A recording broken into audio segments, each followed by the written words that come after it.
안녕하세요. 저는 지금 29살, 아주 평범하게 살고 있는 여자 사람입니다. 저는 오랫동안 혼자서 살아왔어요. 제가 중학교 1학년 때 어머니가 일찍 돌아가셨거든요.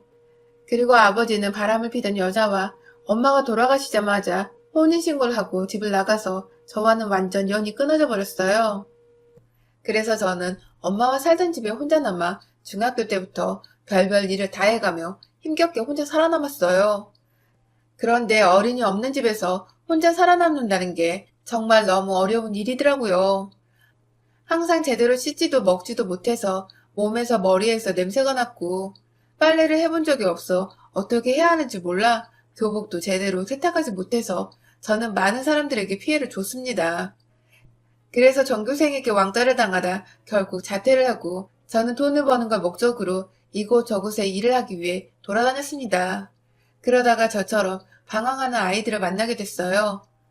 남들이 보면 비행 청소년이라고 손가락질 했었지만 저에게는 정말 좋은 친구들이었어요. 겉으로 보면 참 날라리 양아치였지만 저를 있는 그대로 봐주는 유일한 사람들이었습니다. 그리고 그 애들 덕분에 저는 사람이 될 수 있었어요. 아르바이트를 할 수 있는 곳을 알려주었고 빨래를 하는 방법도 사람처럼 꾸미는 방법도 저에게 알려주었습니다. 참 좋은 친구들이었어요. 어린 나이에 담배를 좀 많이 피우고 남자애들과 뒤엉켜 놀긴 했지만 저에겐 진짜 최고의 친구들이었어요. 그렇다고 저에게 나쁜 걸 강요하거나 하진 않았었거든요. 그렇게 1년 넘게 같이 살다시피 하다가 그 친구들과 함께 저는 검정고시를 준비하게 됐어요. 그 친구들도 조금씩 노는 것을 멈추고 저와 함께 미래를 꿈꾸기 시작했습니다. 그렇게 저희는 진짜 열심히 공부를 해서 검정고시를 합격했고 그 후 각자의 길을 위해 따로 흩어져 살게 되었어요. 그리고 저는 대학교를 가서 처음으로 남자친구를 사귀게 되었습니다. 그 남자친구는 저보다 2살이 많은 남자였고 배울 게 참 많은 사람이다라고 생각이 드는 그런 남자였어요. 바르고 성실하고 과대를 맡고 있는 훈남이었습니다. 남자친구와 저는 대학교를 졸업할 때까지 싸움 한 번 없이 무사히 연애를 마치고 저희는 사회에다가 같이 동거를 하게 됐어요.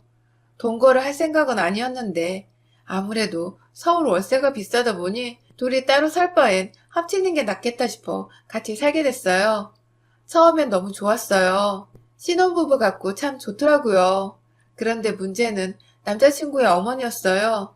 저희가 같이 살고 있는 걸 알고 계셨는데 너무 불쑥 자주 찾아오시더라고요. 남자친구의 어머님은 제 가족사를 다 아시는 건 아니지만 제가 부모님이 안 계시다는 건 알고 계셨어요. 그래서 저를 너무 대놓고 무시하고 싫어하셨어요. 매번 남자친구가 없을 때마다 집에 찾아오셔서 저에게 쓴소리를 하고 가셨어요. 지훈이가 너 아니면 안 된다고 자꾸 그런 소리 하니까 지금 봐주고 있는 거야. 근데 결혼이랑 연애는 다른 거 너도 알지? 결혼은 꿈도 꾸지 말아라. 매번 저에게 너는 그냥 동거인일 뿐이다라고 선을 그으셨어요. 남자친구는 그런 것도 모르고 저에게 자주 결혼, 혼인신고 얘기를 꺼냈어요. 그때마다 저는 정말 힘들었습니다. 이러지도 못하고 저러지도 못하고 일찍 돌아가신 어머니가 원망스러웠어요. 나도 이렇게 태어나고 싶어서 태어난 게 아닌데 진짜 너무 슬프더라고요. 그렇게 매번 남자친구의 말을 못 들은 척 피하기만 하다가 일이 터지고 말았어요. 갑자기 남자친구의 어머니가 집에 오셔서 다짜고짜 제 뺨을 때리시는 거예요. 너 내가 결혼은 안 된다고 말했지? 어딜 감히 니까짓게 내 아들을 넘봐? 어머니 무슨 말씀이세요? 네가 뭐라고 했길래 지훈이가 너한테 프로포즈를 하겠다는 거야? 너 지훈이한테 결혼하고 싶다고 말했니? 네가 지훈이한테 닥달한 거지? 그치? 결혼하고 싶다고 매달린 거지? 저는 갑작스러운 어머니의 말에 너무 놀랐어요. 저도 몰랐던 일이었고 그런 낌새도 없어서 뭐라 말을 할 수가 없었어요. 그런데 어머님이 자꾸 제 자존심을 짓밟으시더라고요. 니까짓 게 뭐라고 우리 아들이 너한테 프로포즈를 해? 진짜 내가 기분이 더러워서 어디 부모도 없는 년은 아유. 어머님 그 말씀은 좀 심하신 것 같아요. 어머님 화나신 건 알겠지만 저도 진짜 모르는 일이었고 이렇게까지 제가 맞아야 하는 일인지도 잘 모르겠어요. 이게 진짜 정신을 못 차리고 남자친구의 어머님은 제 머리채를 잡고 바닥으로 내던져버렸어요. 저는 완전 제대로 넘어져 버렸고 크게 다칠 뻔했어요. 그리고 제가 정신을 차리기도 전에 제 머리 위로 뭔가가 떨어지더라고요. 보니까 간장이었습니다. 싱크대에 있던 간장을 시어머님은 넘어져 쓰러진 제 머리 위로 쪼르륵 떨어뜨렸어요. 내가 점잖게 말하고 기회 줄 때 결혼 안 하겠다 말해. 그리고 네 수준에 맞는 남자 찾아서 결혼을 해라. 알았니? 남의 귀한 자식 앞길 막지 말고. 혹시나 해서 내가 말하는 건데 임신 같은 걸로 내 아들 발목 잡을 생각도 하지 마라. 어머님은 임신 얘기를 하면서 자기 가방에서 콘돔을 꺼내서 저에게 던지곤 바로 집을 나가셨어요. 저는 진짜 자존심이 너무 상하고 속상했어요. 내 모습이 너무 비참해서 더 이상 안 될 것 같아 남자친구와 이별을 결심하게 되었습니다. 그리고 저는 집을 치우다 도저히 자존심이 상해서 안 되겠다 싶어 치우지도 않고 그냥 집을 뛰쳐나가 버렸어요. 그리고 무작정 어렸을 때 함께했던 친구 집으로 향했어요. 친구는 제 얘기를 다 들어주고 응원과 격려를 해줬습니다. 그동안 혼자 힘들었겠다면서 진심으로 위로를 해줬어요. 그러다 저는 잠들었고 눈을 떠보니 제 앞에 남자친구가 있는 거예요. 친구는 거실에 있고 저는 방에서 자고 있었는데 너무 놀라서 꿈인 줄 알았어요. 알고 봤더니 울다 지쳐 잠든 제가 걱정됐던 친구는 남자친구에게 온 전화를 대신 받아 그동안 있었던 일을 말해준 거였어요. 남자친구는 그동안 자기가 너무 몰라줘서 미안해하며 저에게 사과를 했고 제 손에 반지를 끼워주며 결혼을 약속했습니다. 저는 안 된다고 말을 했지만 남자친구는 자기를 믿어달라고 말을 하더라고요. 그리고 친구도 같이 옆에서 응원해줘서 저는 남자친구를 믿어보기로 했습니다. 그렇게 저희는 그날 집으로 돌아와 어머님이 저에게 했던 일들에 대해 저는 남자친구에게 사실대로 다 말해줬어요. 남자친구는 그 얘기를 듣고 적잖이 충격을 받은 것 같았어요. 미안해. 우리 엄마가 너한테 그렇게까지 할 줄은 몰랐어. 난 밉보이라고 너에 대해서 엄마한테 말한 게 아니었는데. 오빠 탓이 아닌데 뭐. 나도 어머님 아예 이해가 안 됐던 건 아니야. 내가 뭐 하나 잘난 것도 없고. 무슨 말이 그러냐? 그렇게 생각하지 마. 너 속상한 만큼 내가 더 잘할게. 남자친구는 그 다음날부터 정말 열심히 어머님을 설득하러 다녔어요. 그럴 때마다 저는 친구 집에 피신에 가 있었고요. 전처럼 혹여나 난리가 날까봐 남자친구는 친구 집에 가 있으라고 하더라고요. 그렇게 정신없이 지내다 보니 6달이 순식간에 지나갔어요. 남자친구와 저는 그 사이 결혼 준비를 하고 있었어요. 물론 아직 부모님의 허락이 떨어지지 않았지만 저희는 굽히지 않았고 계속해서 어머님을 설득했습니다. 남자친구는 정말 믿음직스러웠어요. 저를 지켜주고 감싸줬고 어머님의 반대에도 굴하지 않고 저만을 사랑해줬습니다. 그렇게 저희는 넉넉하게 날짜를 잡았지만 1년 동안 어머님의 허락을 받아내지 못했고 결국 저희끼리 결혼식을 아주 작게 올리게 됐어요. 시댁에 청첩장을 보냈지만 끝내 오시지 않으셨습니다. 남편은 많이 속상해한 것 같았지만 그래도 저한테 내색을 하지 않았어요. 그런 남편에게 미안하고 고마워서 저는 평생 이 남자에게 헌신하며 사랑할 것을 다짐하며 맹세했습니다. 그리고 저희는 정말 나라에서도 인정한 부부가 되었어요. 행복했어요. 뭐 원래 살던 곳 그대로 살기로 했지만 느낌이 완전 달라서 두근대고 신나고 설레이고. 하지만 그 행복은 진짜 한 달도 안 돼서 제대로 산산조각이 나버렸습니다. 이제 진짜 시어머님이 된 어머님이 매일같이 집에 찾아와 저를 괴롭히기 시작했어요. 정말 다양한 방법으로 저를 괴롭히시더라고요. 첫날에 무당 같은 아줌마를 데리고 와서는 출근하는 저를 붙잡고 이상한 빨간물 같은 거 뿌리고 부적을 붙이질 않나. 그 다음엔 집안까지 들어와 파치랑 쌀이랑 마구 던지기 시작했어요. 그래서 제가 그만 좀 던지라고 말을 했더니 어머님이 제 뺨을 때리시면서 소리를 지르시더라고요. 너 하나 때문에 내가 지훈이랑 사이가 틀어졌어? 난 절대로 이대로 가만히 못 있는다. 네가 이기나 내가 이기나 해보자. 어머니, 제가 잘할게요. 이제 저희 진짜 부부예요. 동거인도 아니고 저 지훈 씨 아내라고요. 이게 진짜 돌았나? 내가 넌 그냥 동거인 그 이상, 그 이하도 아니랬지? 누가 호적에 올려준다고 아내고 며느리래? 절대 안 돼, 이 더러운 년아. 저는 솔직히 결혼하면 시어머님이 포기하실 줄 알았거든요. 그런데 포기는커녕 더 심해지는 시어머니 때문에 하루가 다르게 점점 지쳐갔어요. 남편도 정말 힘들어 하더라고요. 아무리 자기가 말려봐도 자기 출근하는 시간에 몰래 와서 그 짓을 하고 가니까 자기가 365일 24시간 붙어 있을 수가 없어 정말 미안해하고 마음 아파했어요. 남편 일이 워낙 바쁘고 또 저보다 일찍 나가서 늦게 들어오니까 저도 남편도 어찌할 수가 없었어요. 그렇다고 저까지 집에 들어오지 않고 집안일을 안 할 수도 없으니까 진짜 막막하더라고요. 그래도 저는 당분간만이라도 시어머님을 피하기 위해 남편과 출퇴근을 같이 했어요. 출근을 일부러 일찍 해서 근처 카페에 있다 들어가거나 그냥 먼저 출근을 해서 일 처리를 하거나 했고 퇴근 후엔 그냥 친구네서 시간을 보내다가 남편과 만나 집으로 갔습니다. 제가 출퇴근 시간이 바뀌고 나니까 정말 고요해졌어요. 자기가 망가지는 걸 아들한테는 보여주기가 싫었는지 정말 조용하더라고요. 그래서 안심하고 있었는데 이번에는 회사까지 찾아와 저를 괴롭혔어요. 회사 앞에서 큰 박스에다 내 아들 뺏어간 년이라며 제 이름과 사진을 붙여놓고 핏줄을 끊어놓으려는 나쁜 년이라며 사람들에게 가짜 소문까지 내기 시작했어요. 저는 결국 그 괴롭힘에 스스로 사표까지 내게 됐고 남편은 너무 심하다고 시어머니와 대판 싸우고 집으로 돌아왔어요. 그리고 며칠 뒤 새벽 저희는 급한 전화를 받게 됐습니다. 시어머님이 가슴 통증을 느끼며 응급실에 실려갔다는 거예요. 저도 놀라서 같이 병원을 가려고 했지만 시아버님이 혼자 오라고 했다고 이번엔 자기만 가겠다고 말하더라고요. 서운하고 속상했지만 위급한 상황이었기에 저는 알겠다고 갔다가 어떤지 보고 연락만 해달라고 부탁했어요. 그렇게 남편은 병원으로 향했고 저는 밤을 샜습니다. 남편에겐 아침이 돼서 연락을 받았어요. 어머님이 손을 안 놔줘서 연락을 못했다고 하더라고요. 그리고 어머님이 남편과 다투고 그 충격으로 쓰러졌다고. 그래서 당분간 남편은 병원에서 출퇴근을 하겠다고 말했어요.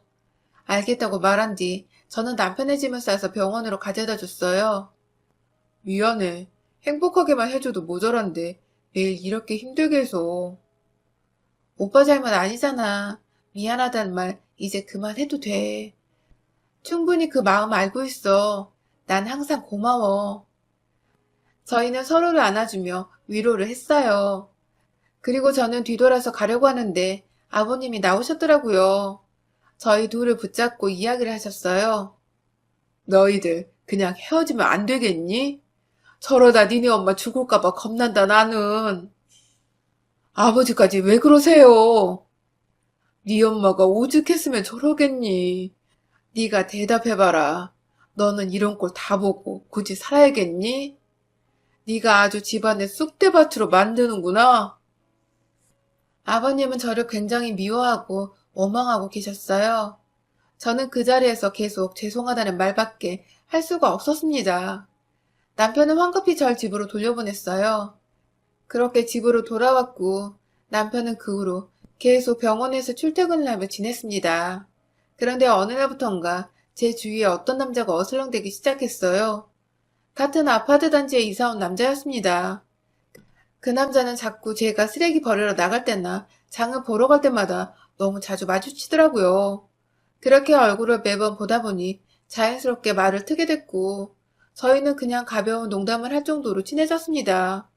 그런데 자꾸 저에게 스킨십을 하려고 하더라고요. 저는 기분이 나빠서 단칼에 거절했지만 틈만 나면 뒤에서 나타나 저를 안고 만졌습니다. 저는 스트레스를 받아서 소리를 치며 신고하겠다고 말했어요.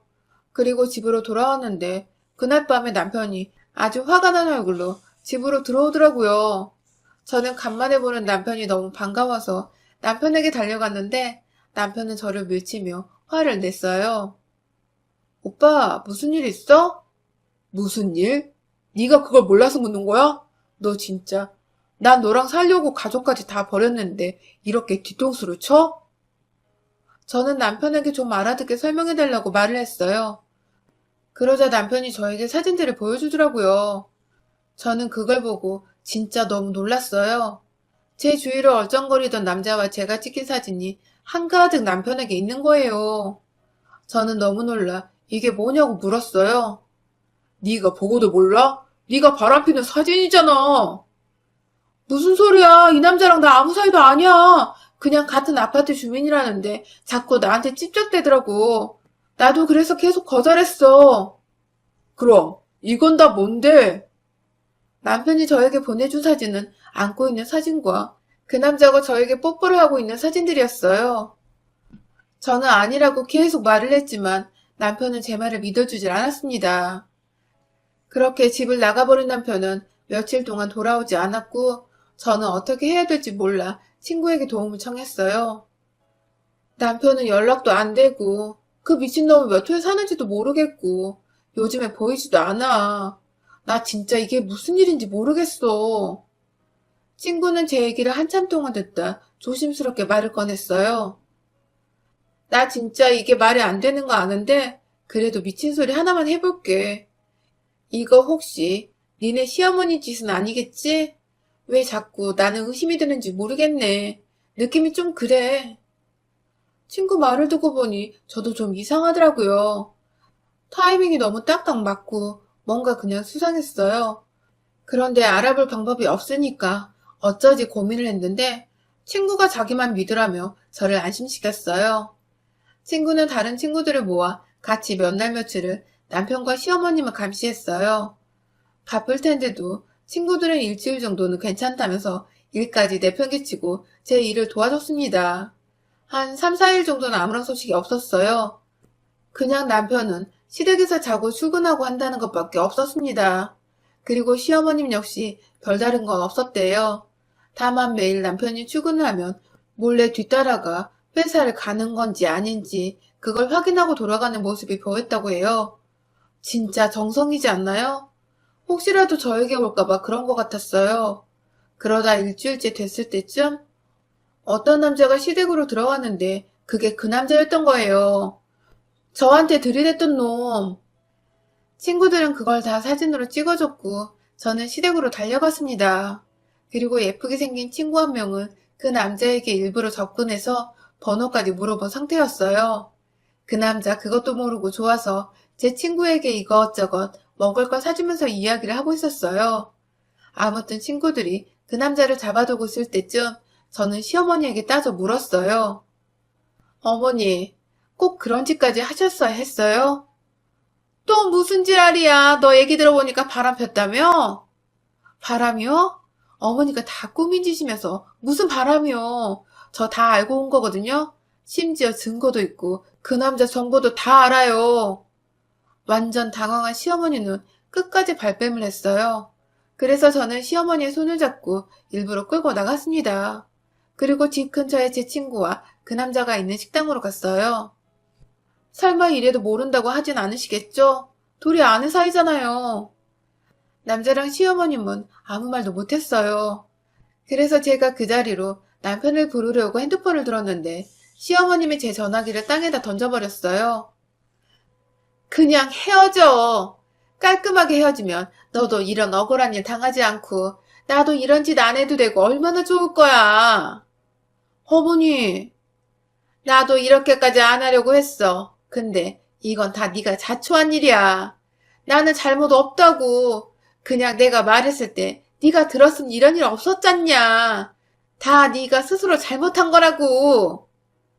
저는 진짜 눈물이 핑 돌고 정신까지 나가서 아무것도 못하고 있었는데 시어머니의 말을 듣다가 화가 잔뜩 난 친구가 시어머니한테 동치미가 담긴 그릇을 확 들이부어버렸어요. 그리고 옆에 있던 식초랑 고춧가루를 마구 뿌려줬습니다. 어머님은 기침에 눈물까지 쏟아냈고 그 사이 남편이 도착했어요. 다른 친구가 남편에게 대신 연락을 해줬더라고요. 남편은 자초지종을 다 듣곤 시어머니에게 진짜 실망했다면서 다신 자기를 찾지 말라면서 화를 냈어요. 그렇게 저희는 시어머니를 두고 가게에서 빠져나왔고 그간 있었던 오해를 풀었습니다. 남편은 자기가 스트레스랑 피로로 인해서 판단력이 많이 흐려졌었던 것 같다고 정말 미안하다고 잘못했다고 사과했어요. 저도 남편 입장이라면 그럴 수 있을 것 같더라고요. 밤새서 시어머니 투정과 병수발 다 들고 출근까지 하고 그걸 며칠도 아니고 한 달 가까이 했으니 정말 힘들었었겠죠. 저희는 제 친구들 덕분에 헤어질 뻔한 위기를 모면했고 그 후에 진짜 시어머님과 연을 끊었습니다. 남편은 한 번씩 아버님과 연락을 하지만 찾아가거나 따로 만나거나 하진 않고 있어요. 어머님도 그 사건 이후로 정신이 좀 들었는지 제 앞엔 안 나타나더라고요. 시아버님도 이건 좀 아니라고 자기 편을 안 들어주니까 저희 볼 면목도 없었겠죠. 그 후 저는 다시 원래의 삶을 찾았고 남편과는 더욱 사이가 좋아졌어요. 남편은 자기가 잘못했으니 저에게 더 잘하겠다고 약속을 했고 그 말대로 저에게 진짜 잘하고 있습니다. 그래서 지금은 너무나도 행복하게 잘 살고 있습니다.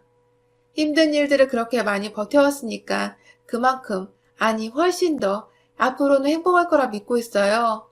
그리고 저는 저를 2번이나 살려준 친구들에게 너무 감사해하며 살고 있어요. 앞으로도 이 우정 변치 않도록 제가 더 잘하려고요. 남편도 친구들도 저에겐 너무 축복인 것 같아요. 아니, 엄마가 주신 선물이지 않을까요? 여러분의 생각은 댓글로 남겨주세요. 오늘도 시청해주셔서 정말 감사합니다.